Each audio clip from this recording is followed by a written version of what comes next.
All right, here we go. Time to save a user.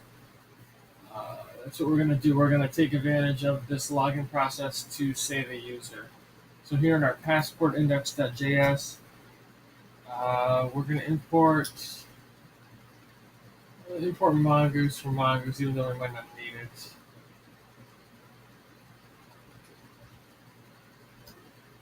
And we'll import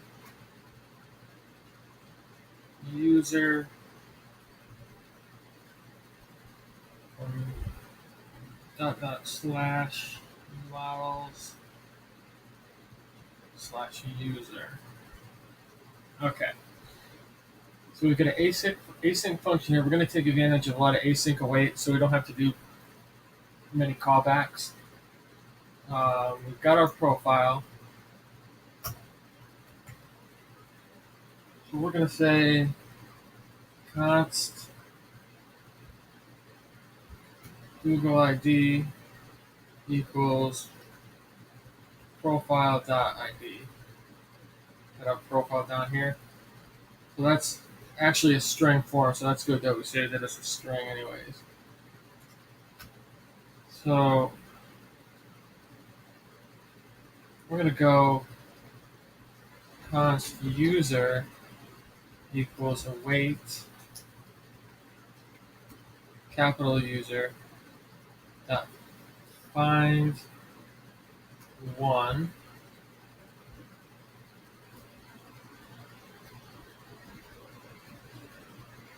where the Google ID is the Google ID, which can be shortened to that. And with the async await, we don't have to do any callbacks. Like you'll see on the Mongoose site, we can just use async await.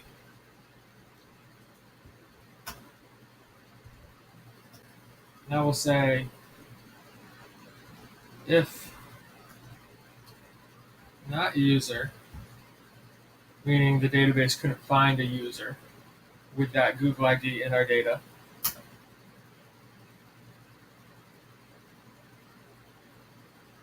We'll say const new user equals new space user.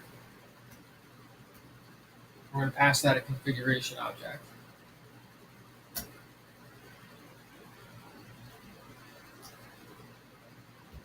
So Google ID is going to be the Google ID.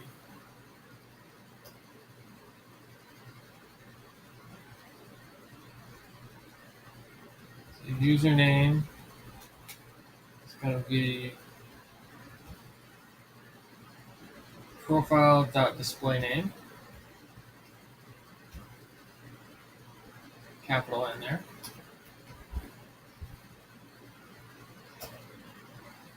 Email, profile.emails, 0.value, image URL,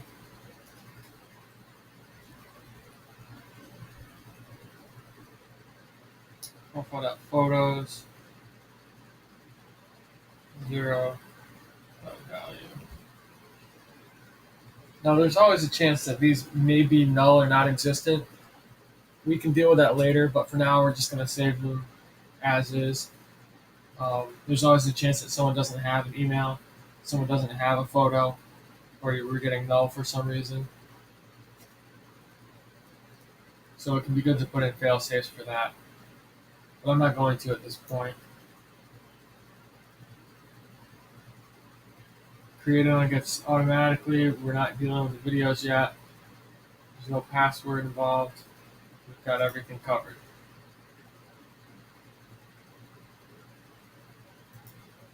Of course, with using Mongoose, we've got our new user, but nothing happens until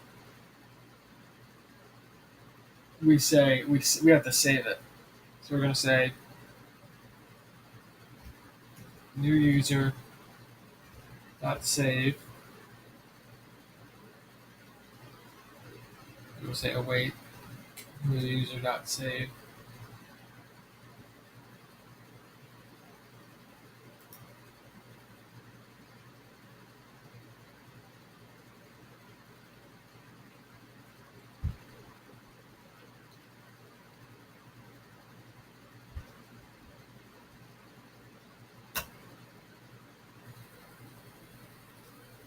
We'll say else.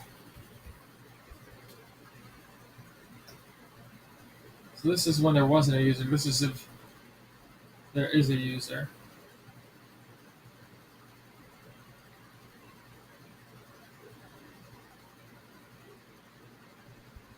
We don't need that at this point.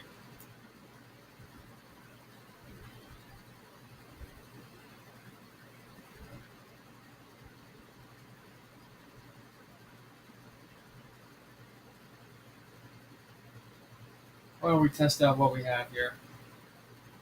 This should be enough to save a user for us.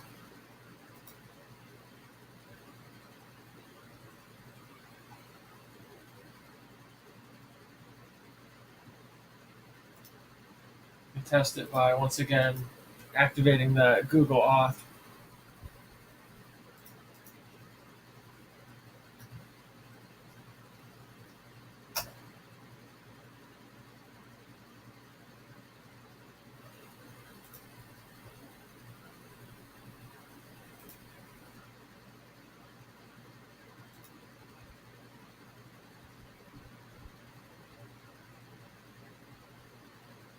And you can even check the logs here. Look, we've inserted, we looked for the user, we found nothing, and we saved the user with all the new information. We can get rid of this console log.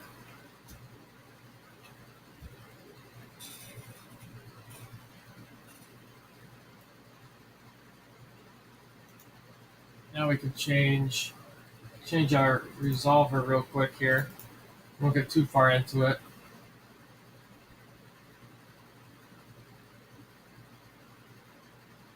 We'll get rid of these guys. Actually, we don't even need to import anything. It's in our, we put our models in the context.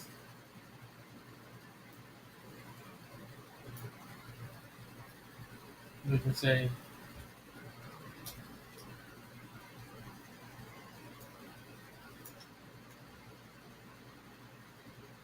use the structuring to get our models.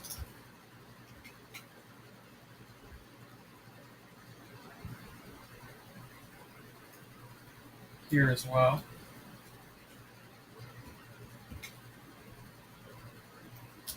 We can say models.user.find by ID. When you're dealing with the actual ID with Mongoose, you don't need anything else.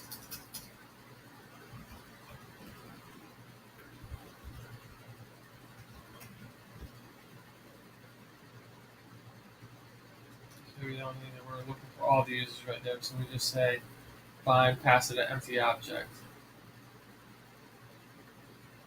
Don't forget your comma there. Save that.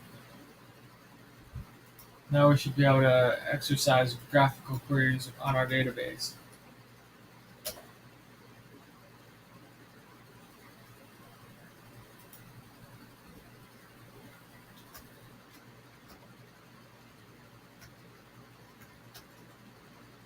However,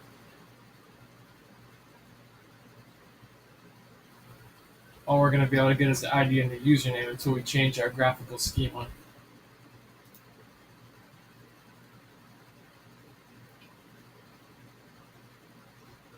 That's the ID getting boshed around. We're gonna have to change up our our